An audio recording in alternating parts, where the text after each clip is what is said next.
जैसे आप लोग का मालूम है कि आपका एमकॉम का एग्जाम सेकेंड सेमेस्टर के होने वाला है, ठीक है। उससे रिलेटेड इंपॉर्टेंट कंटेंट आप सभी को बताने जा रहे हैं। देखिए, आपका फर्स्ट पेपर है बिजनेस इन्वायरमेंट, सेकेंड है स्टैटिकल एनालिसिस, थर्ड है ऑर्गेनाइजेशनल बिहेवियर और फोर्थ है कॉर्पोरेट टैक्स। देखिए, इसमें से ज़्यादा जितने भी सब्जेक्ट हैं ना, ये मोस्ट इम्पॉर्टेंट हैं और लगभग आपके प्रीवियस लेसन से जुड़े हुए हैं, ठीक है।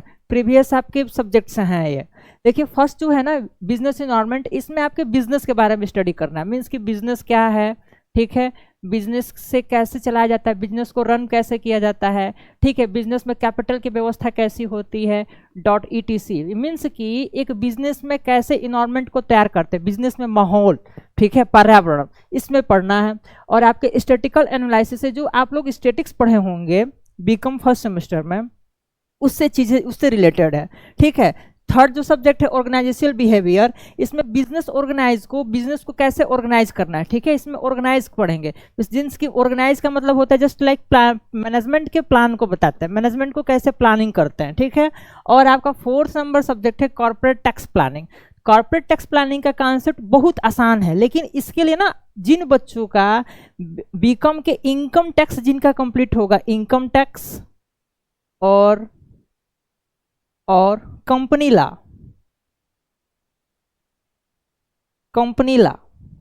ठीक है, ये जो दो मेन सब्जेक्ट है, ये जिसका कंप्लीट होगा ओवरऑल वो बच्चे आराम से इस सब्जेक्ट को पढ़ सकते हैं। तो हम लोग शॉर्टकट में पढ़ते हैं, शॉर्टकट कंटेंट देखते हैं एग्जाम से रिलेटेड आप लोगों का। सबसे पहला है आपका बिजनेस इन्वायरमेंट, ठीक है। तो बिजनेस इन्वायरमेंट में हम लोग पढ़ते हैं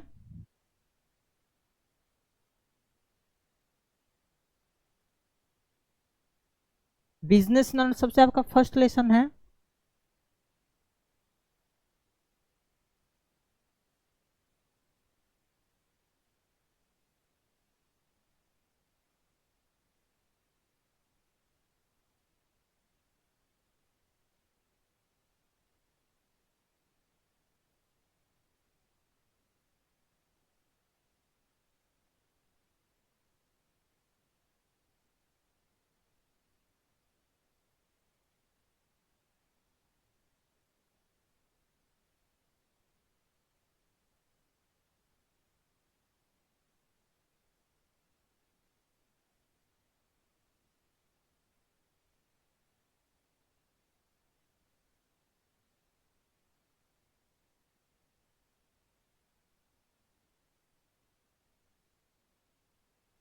देखिए, यूनिट 1 पे आते हैं। यूनिट 1 में क्या है, देखिए यूनिट 1 में ना आपको पढ़ना है, आपको जो थ्योरेटिकल यानी कि थ्योरेटिकल होता है, ये थ्योरेटिकल बेस होता है, इसमें यूनिट 1 में पढ़ना है बिजनेस इन्वायरमेंट के क्या फ्रेमवर्क है, ठीक है, यानी ये कैसे वर्क करता है, यानी बिजनेस इन्वायरमेंट के वर्क क्या कैसे करता है। अब इसमें क्या पढ़ना, वर्क में कॉन्सेप्ट पढ़ना है। कॉन्सेप्ट का मतलब होता है अवधारणा, कॉन्सेप्ट का मतलब होता है अवधारणा, अवधारणा समझते ही होंगे आप लोग, ठीक है। सिग्निफिकेशंस हो गए इसके, जस्ट प्रकार, ठीक है, प्रकार या विशेषता ने, यानी इसके मतलब होता है प्रकृति, ठीक, यानी कि बिजनेस की क्या, बिजनेस फ्रेमवर्क के क्या और उसकी अवधारणा है, इसके सिग्निफिकेशंस क्या है, इतना आपके एग्जाम में पूछेगा, ठीक। और अगला जो है ना आपके, ये पूछता है इसमें इंटरनल और एक्सटर्नल, ठीक है। बिजनेस इन्वायरमेंट में इसके जो एलिमेंट होते हैं, एलिमेंट पूछता है। एलिमेंट का मतलब जानते हैं ना, एलिमेंट का मतलब होता है तत्व, यानी तत्व क्या है, इसके इंटरनल कौन कौन से आते हैं, एक्सटर्नल कौन से आते हैं। तो इंटरनल का मतलब होता है कि जो बिजनेस के अंदर वर्क करता है,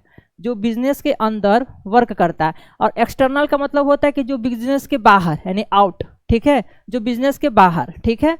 अब उसमें है कि चेंजिंग इसमें पढ़ना है, कैसे इसको चेंज को डिमिनाइज करते हैं, ठीक है, dynamics of the changing business environment. और इसके टेक्निक्स, देखो टेक्निक्स मोस्ट इंपॉर्टेंट है, टेक्निक्स मोस्ट इंपॉर्टेंट है आपसे एग्जाम से रिलेटेड, इसे जरूर पढ़ लीजिएगा। अपने बुक्स में या विधिवत क्लासेस चलाए जाते हैं विद्यालय में, तो टेक्निक्स भी बताया गया, आप उसे जरूर पढ़ लीजिएगा। उसके बाद है अगला आपका यूनिट 2 में आते हैं इकोनॉमिक इन्वायरमेंट ऑफ बिजनेस में। इसमें पढ़ना economic system and business environment. तो इकोनॉमिक सिस्टम आप तो जानते ही होंगे, इकोनॉमिक सिस्टम क्या है, कैसे चलाया जाता है, ये डिपेंडेंट है, इसमें इकोनॉमिक चेन भी आपको पढ़ने को आएगा। अब इसमें कि इकोनॉमिक प्लानिंग है, इकोनॉमिक प्लानिंग इन इंडिया। अब भारत में आर्थिक व्यवस्था को कैसे प्लान किया जाता है, तो आपको मालूम है कि भारत में कौन सी अर्थव्यवस्था चलती है, तो मिक्स इकोनॉमिक सिस्टम है। क्या है, मिक्स इकोनॉमी सिस्टम चलता है, ठीक है। तो अब मिक्स इकोनॉमिक सिस्टम को चलाने के लिए कैसे प्लान किया जाता है, इसमें नेशनल इनकम कैसे होते हैं, नेशनल इनकम के चयन कैसे होते हैं, मीन्स इसको इस चीज़ को पढ़ना है, ठीक है। उसके बाद आ गए आपके इकोनॉमिक्स पॉलिसीज हो गई, इकोनॉमिक्स की पॉलिसीज जिसमें मनी का आएगा, मनी एंड फाइनेंशियल सिस्टम आप लोग पढ़े होंगे, वो इसमें पूरे टॉपिक शामिल आएगा, जिसमें हाई सप्लाई की मनी आती है। जैसे हाई सप्लाई मीन्स की M इक्वल टू आप पढ़े होंगे M1 plus M2 plus M3 dot dot M4 तक MN तक का है। ये आपके इकोनॉमिक पॉलिसीज के सब फंडामेंटल हो गए, ठीक है। अगला जो टॉपिक आता है public sector and economic development. तो पब्लिक सेक्टर में यानी कि कैसे उनकी इकोनॉमी को डेवलप किया जाए, मीन्स कि यहाँ इसका सेंस हुआ, यहाँ इसका अर्थ हुआ उनके इनकम को कैसे डेवलप किया जाए। इनकम हो गया, इनके डिमांड हो गए, डिमांड को कैसे इनको डेवलप किया जाए, ठीक है। डिमांड के बाद इनके प्रोडक्शन होगा, क्योंकि प्रोडक्शन बढ़ेगा तभी तो डिमांड आएगा, तो प्रोडक्शन को कैसे इंप्रूव किया जाए, ETC। इस टॉपिक में ये पढ़ना है, ठीक है। ये इस लेवरेजेशन से नहीं आता, इसे आप लोग को पढ़ने की जरूरत नहीं है, ठीक है। हाँ, इसमें से एक है स्ट्रक्चरल प्रोग्रामिंग, से ये भी नहीं है, और ये बिजनेस इन्वायरमेंट मीडिया जरूर आता है, क्योंकि आपको मालूम है ना इस भारत में या इस समय लेटेस्ट जनरेशन में मीडिया का बहुत ज़्यादा रोल है। तो मीडिया को कैसे रोल करता है, बिजनेस इन्वायरमेंट में मीडिया का क्या भूमिका है, ये मोस्ट इंपॉर्टेंट है, तो इसे आपको पढ़ना है। मैनेजमेंट को भी पढ़ लीजिएगा, management, bureaucracy and business. Bureaucracy में मैनेजमेंट की क्या भूमिका है और कैसे ये बिजनेस को चलाता है, ठीक है। और इन्वायरमेंट मैनेजमेंट है, ये कैसे मैनेज करता है, इसमें प्लानिंग है, ऑर्गेनाइजेशन है, इस चीज़ को पढ़ लीजिएगा ओवरऑल, ये आपके इंपॉर्टेंट हो गए, ठीक है। अब आते हैं यूनिट थर्ड में। तो यूनिट थर्ड में हम लोग पढ़ते हैं पॉलिटिकल एंड लीगल इन्वायरमेंट। तो पॉलिटिकल में आप जानते ही होंगे राजनीतिक हो गया, और लीगल मतलब कानूनी हो गया। तो कैसे बिजनेस को चलाने के लिए राजनीतिक और कानूनी दोनों प्रभाव करते हैं, इससे रिलेटेड हमको इसमें पढ़ना है। तो ओवरऑल केवल इसमें ये पढ़ लीजिएगा। फिर चेंजिंग डिमिटेशंस है, और फिर उसके बाद कॉम्पिटिशन एक्ट 2002 और फेमा आप लोग जानते होंगे, फेमा ये मोस्ट इंपॉर्टेंट है, इसे जरूर पढ़ लीजिएगा अपने एग्जाम में, ठीक है। और आगे ओवरऑल आगे देखते हैं, ओवरऑल अगला सेमेस्टर अगला यूनिट है आपका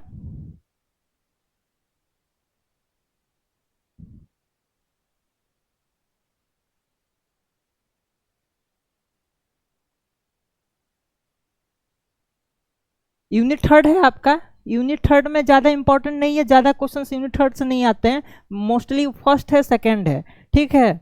मोस्टली फर्स्ट एंड सेकंड है, उसी में से ज़्यादा आपके क्वेश्चंस पूछे जाते हैं।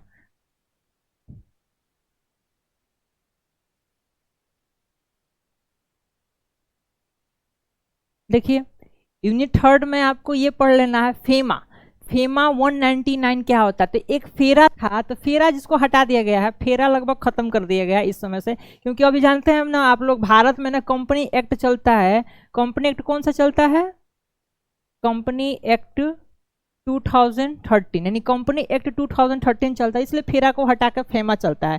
फेमा जरूर पढ़ लीजिएगा। कंज्यूमर प्रोटेक्शन एक्ट, ये से जरूर पढ़ लीजिएगा, ये एग्जाम में जरूर पूछेगा, ठीक है। दूसरा है, इसे रहने दीजिए, इसमें आप जस्ट मीडिया क्लासेस पढ़ लीजिएगा, क्या है, सोशल ग्रुप्स क्या होते हैं, इसके कैसे वर्क करते हैं, जस्ट ये पढ़ना है। सोशल रिस्पॉन्सिबिलिटी ऑफ बिजनेस में सोशल एक सामाजिक क्या दायित्व होता है, सामाजिक दायित्व समझ रहे हैं ना, सामाजिक दायित्व क्या होता है। अब देखिएगा सामाजिक दायित्व ना एक थ्योरेटिकल बेस्ड टॉपिक है, थ्योरेटिकल बेस्ड समझ रहे हैं ना, मीन्स कि आप अपने कॉन्सेप्ट को लिखना है, अपना कॉन्सेप्ट मीन्स कि ऐसे बेस्ड क्वेश्चंस है, तो इससे आप लिख लेंगे, कोई इशू ज़्यादा है नहीं। तो ये मेन आपके मेनली टॉपिक हो गए, ठीक है। अब आते हैं यूनिट फोर्थ में। देखिए यूनिट फोर्थ में ना ओवरऑल 100 में से 100 मीन्स ओवरऑल 100 ही मान लेते हैं, 100 में से ओवरऑल आपके हो जाएंगे, या 75 मार्क्स कर लीजिए, 75 मार्क्स में से वो पूछता है 25 नंबर का, ठीक है। 25 मतलब मीन्स कि यूनिट 4 जो है ना 25 मार्क्स का आता है। इसमें जानते हैं क्या पूछता है, WTO जरूर आएगा, वर्ल्ड ट्रेड ऑर्गेनाइजेशन क्या होते हैं, वर्ल्ड बैंक पूछेगा, वर्ल्ड बैंक कैसे चलता है, IFM पूछता है, इसके इम्पोर्टेंस क्या है इन इंडिया, भारत में इसके क्या महत्व हैं, ये जरूर आता है। फॉरेन ट्रेड पूछता है, जिसका अभी बहुत ज़्यादा लेटेस्ट चीज़ में चलने वाला है। जस्ट लाइक कि अभी जस्ट जो भारत में सिचुएशन है, इसकी ज़्यादा भूमिका है, ज़्यादा रोल है फॉरेन ट्रेड का, ठीक है। प्रोडक्शन को इंप्रूव करने में भी ज़्यादा इसको रोल करता है। इसको मैनेजमेंट को पढ़ लीजिएगा। फिर technical environment of India, technical के सेक्टर में इन्वायरमेंट की क्या, इंडिया में क्या इन्वायरमेंट है, इसे आप पढ़िएगा, क्योंकि ये लेटेस्ट चीज़ें हैं और लेटेस्ट चीज़ें एग्जाम में जल्दी आने की संभावनाएं होती हैं, ठीक है। ओवरऑल आपकी इतने सब्जेक्ट हैं, अगर आप इतना टॉपिक केवल पढ़ लेते हैं ना, तो आराम से अगर आप क्वेश्चन एग्जाम में बैठते हैं तो 75 मार्क्स में ना आप लगभग 55 नहीं 65 प्लस पा सकते हैं। 65 ग्रेजुएशन में बहुत ज़्यादा होता है। बस जितना टॉपिक ये मेंशन मैंने किया हूँ उतना ही टॉपिक पढ़ लीजिए।